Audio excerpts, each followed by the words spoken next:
صلی اللہ علیہ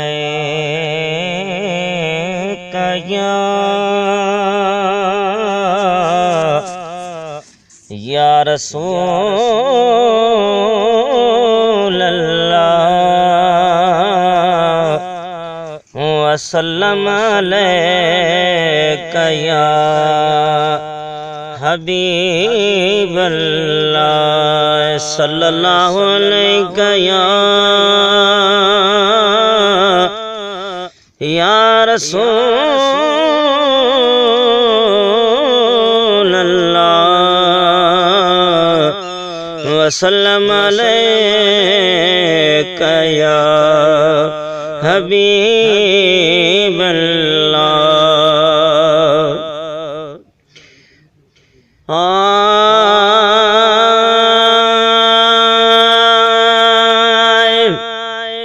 بھلی ماہ مٹھڑو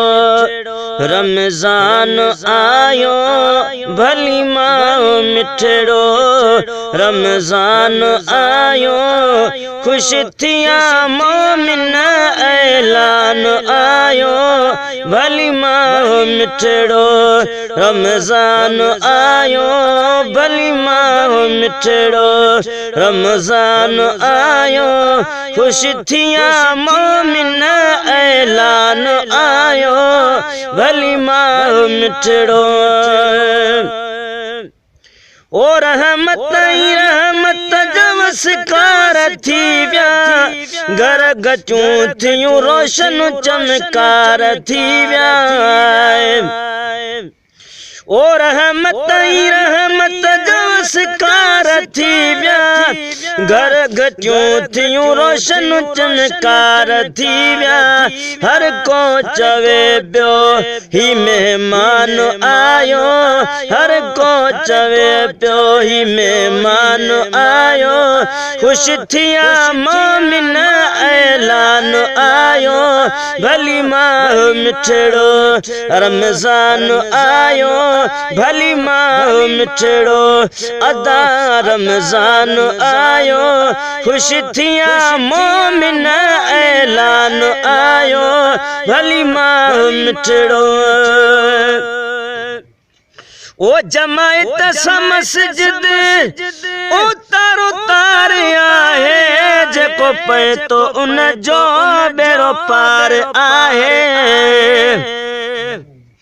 او جماعت سا مسجد تارو تار آہے جے کو پے تو ان جو بیرو پار آہے ہر عاشق بدھن لائے قرآن آیو خوش تھیا مومن اعلان آیو بھلی ماہ مٹھڑو بھلی ماہ مٹھڑو رمضان آیو بھلی ماہ مٹھڑو رمضان آیو خوش تھیا مومن اعلان آیو بھلی ماہ مٹھڑو او پڑھو نفل نمازوں اڑ کھٹیا خزانوں سستی چھڑیو ائیں چھڑے دیو بہانوں اچو وضو سارے آزان آیو اچو وضو سارے آزان آیو خوش تھیا مومن اعلان آیو بھلی ماہ مٹھڑو بھلی ماہ مٹھڑو ادا بھلی ماہ مٹھڑو رمضان آیو